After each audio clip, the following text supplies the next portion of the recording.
Hello everyone, my name is Tasya Diva Putri.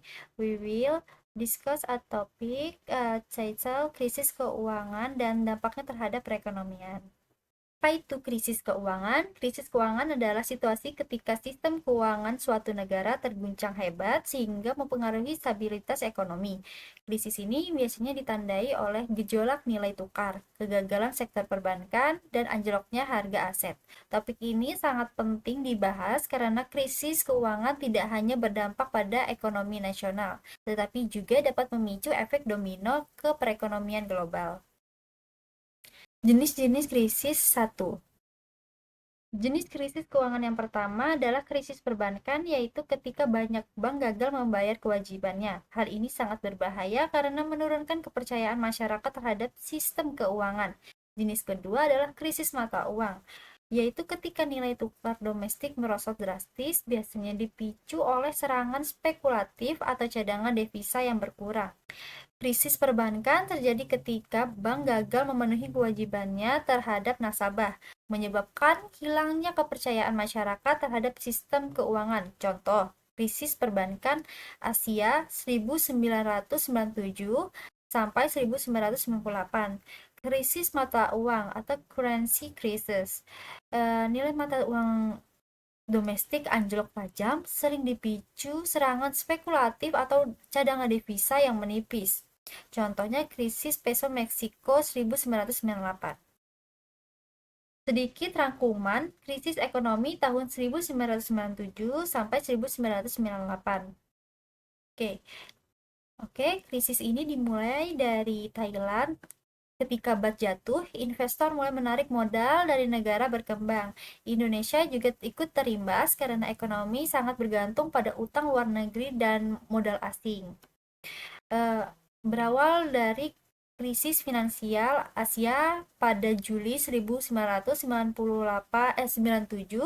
di Thailand, menyebar ke Asia Tenggara termasuk ke Indonesia. Indonesia rentan utang luar negeri dan sistem perbankan yang rapuh. Penyebab utamanya yaitu kombinasi masalah internal seperti utang dan perbankan dengan faktor eksternal membuat rupiah anjlok. Ketidakpastian politik juga membuat investor semakin panik. Kronologi singkatnya, nilai rupiah jatuh dalam hitungan bulan.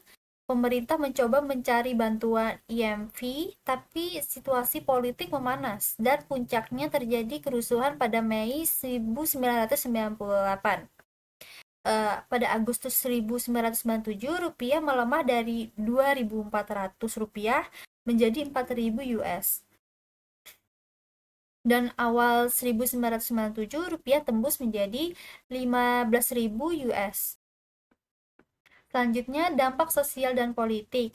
Krisis ekonomi ini tidak hanya berdampak di bidang ekonomi, tapi juga mengguncang stabilitas ekonomi, runtuhnya Orde Baru, dan menjadi titik awal era reformasi.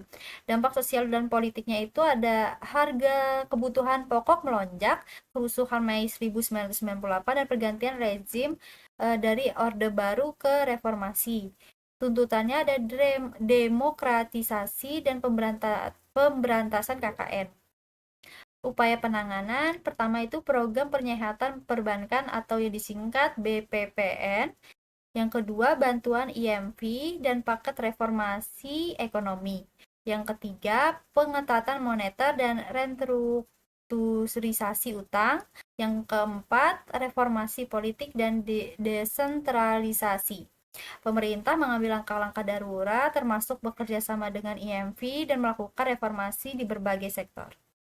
Jenis-jenis krisis keuangan 2. Jenis krisis ini ada krisis utang, terjadi ketika negara atau perusahaan tidak mampu membayar utang luar negeri maupun dalam negeri, mengakibatkan restrukturisasi utang dan penurunan peringkat kredit.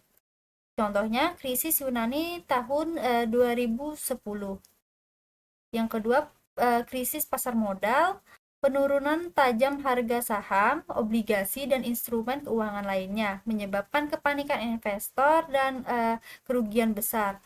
Contohnya pada Wall Street Crash 1929 dan krisis subprime Take 2008. Penyebab krisis keuangan bisa berasal dari faktor internal maupun faktor eksternal.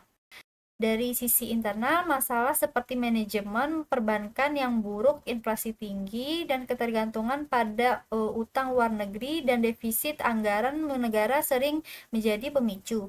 Sementara dari sisi eksternal, kenaikan suku bunga internasional, fluktuasi harga komoditas, penarikan modal asing, serta ketidakstabilan geopolitik dan pandemi juga dapat memperburuk situasi. Di sini ada faktor internalnya atau domestik. Yang pertama, manajemen perbankan yang buruk, inflasi tinggi, ketergantungan utang luar negeri, defisit anggaran negara. Yang kedua, ada faktor eksternal atau global, kenaikan suku bunga internasional, fluktuasi harga komoditas, perubahan arus modal asing, dan ketidakpastian geopolitik dan pandemi. Dampak krisis keuangan. Krisis keuangan memiliki dampak luas di tingkat nasional, inflasi melonjak, nilai tukar melemah, pengangguran meningkat, dan pertumbuhan ekonomi melambat.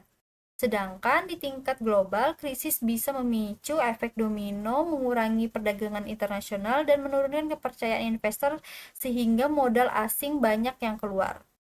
Dampak krisis keuangan terhadap perekonomian nasional, yang pertama inflasi tinggi, harga barang dan jasa melonjak.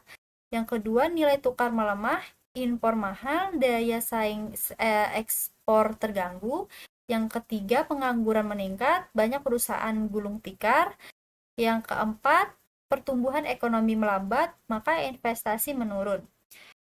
Terus dampak krisis keuangan terhadap perekonomian global. Yang pertama ada efek domino. Krisis di satu negara mempengaruhi negara lain. Yang kedua, penurunan perdagangan internasional, ekspor, impor menurun. Turunnya kepercayaan investor, modal asing keluar. Kesimpulannya, krisis keuangan merupakan guncangan serius yang dapat menghantam perekonomian nasional dan global. Bentuknya bisa berupa krisis perbankan, mata uang, utang, hingga pasar modal. Penyebabnya kombinasi faktor internal dan eksternal. Dampaknya luas, inflasi, pelemahan rupiah, pengangguran, dan efek domino global. Karena itu, perlu antisipasi berupa pengawasan yang ketat, kebijakan moneter dan fiskal yang tepat, serta kerjasama internasional. Okay, thank you for your attention and time, everyone. I will conclude my presentation here. Thank you.